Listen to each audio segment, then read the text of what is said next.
આ જે નકલી પ્લાઝમાનો જે રેકેટ હતો, આ રેકેટમાં પહેલી જે છેલ્લી પ્રેસ હતી એમાં ટોટલ 4 આરોપી ત્યાં સુધી પકડાઈ ગયા હતા.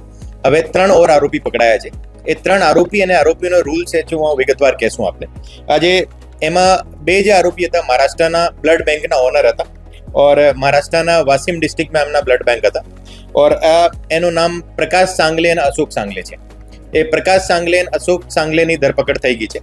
और એ પ્રકાશ सांगले અને અશોક सांगले જે હતા એ અહીંયાથી જે ચોરી કરીને જે પ્લાઝમા એ દિનેશ અને મોહન ગાયકવાડ રાખતા હતા, એ ચોરી કરેલા પ્લાઝમા અહીંયાથી ફરીથી મહારાષ્ટ્રમાં મોકલવામાં આવતા હતા.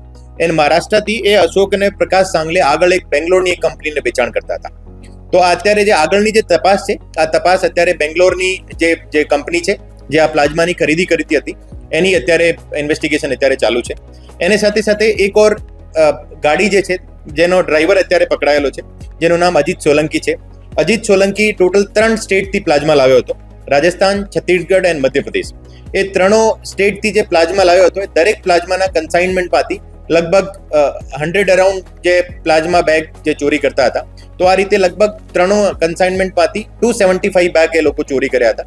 ઓર એ ચોરી કરેલા જે બેગ હતા એને જે ખોટો એ એડલ્ટરેટેડ પ્લાઝમા છે જે મોહન ગાયકવાડ અને દિનેશ મળીને બનાવ્યો હતો, આ એનાથી રિપ્લેસ કરવામાં આવ્યો હતા. તો આ એને તો ટોટલ મળીને અત્યાર સુધી અમારી તપાસમાં 1700 જેવા ટોટલ એડલ્ટરેટેડ બેગ જે અત્યારે અમારી તપાસમાં સામે આવેલા છે કે લોકો 1700 બેગ્સ જે અત્યારે બનાવેલા છે ઓર દરેક બેગ લગભગ 5000ની કિંમતમાં એ લોકો વેચતા હતા. એની સાથે જે એની ટોટલ જે એની ફાઇનાન્શિયલ ટ્રેલ છે, આ ફાઇનાન્શિયલ ટ્રેલ્સ પણ અત્યારે શોધવાનું કામગીરી ચાલુ છે. ઓર એની સાથે સાથે અત્યાર સુધીની જે તમારી તપાસ છે એમાં કોઈને પેશન્ટને આયા હોસ્પિટલના ડાયરેક્ટ વેચાણ કરવામાં આવ્યું નથી. એ લોકો ડાયરેક્ટ ફાર્મા કંપનીની વેચાણ કરતા હતા. એ ફાર્મા કંપનીઓની પણ તપાસ ચાલુ છે. એમાંથી કોઈ પણ એનો જે કોઈ માણસ છે જે એમાં એને આ કાર્ટલ સાથે સંકળાયેલો હોય તો એને પણ અમે અટક કરવામાં આવશે છે. ઓર આ આખી જે તપાસ છે, આ તપાસમાં જે પણ મુદ્દામાલ સીઝ કરવામાં આવ્યો હતો, આ મુદ્દામાલ સીઝ કરવાનો એક બહુ સ્પેસિફિક પ્રોસેસ છે. આ પ્રોસેસ કોર્ટની મંજૂરી લઈને આ પૂરો કરવામાં આવ્યો છે. આ પ્રોસેસમાં જે અમારો જે પ્લાઝમા, જે એડલ્ટરેટેડ પ્લાઝમા અમે સીલ કર્યો હતો, આ સીલ્ડ પ્લાઝમા બીજેએમસી મેડિકલ કોલેજની જે પેથોલોજીકલ લેબ એનાથી જે પેથોલોજી ડિપાર્ટમેન્ટ છે એનાથી એનું પરીક્ષણ કરવામાં આવ્યો હતો. ઓર એના તરફથી જે રિપોર્ટ આવી છે, આ રિપોર્ટમાં આ લખેલું છે કે આ જે પ્લાઝમા છે એડલ્ટરેટેડ છે, આ કોઈ પણ હ્યુમન યુઝ યા પછી કોઈ પણ ફાર્મા કંપનીમાં યુઝ થાવે એવો છે નહીં. જો તો આ એડલ્ટરેટેડ પ્લાઝમાની જે રિપોર્ટ છે, આ રિપોર્ટ અમે કોર્ટમાં પેશ કરી છે.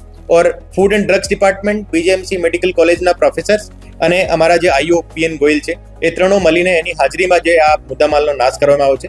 આ મુદ્દામાલ નાશ કરવાના પ્રોસેસમાં જે બાયોમેડિકલ વેસ્ટ જે રજિસ્ટર્ડ કંપનીઓ છે એ લોકો જ એને ખાલી એનો નાશ કરી શકાય. તો આ પણ પ્રોસેસ ફોલો કરીને અત્યારે એમનો નાશ કરવામાં આવેલો છે. આગળની તપાસમાં જે બ્લડ બેંક એમાં જોડાયેલા છે, આ બ્લડ બેંકની તપાસ જે મહારાષ્ટ્ર, છત્તીસગઢ અને મધ્યપ્રદેશમાં અમારી ટીમો મોકલવામાં આવશે.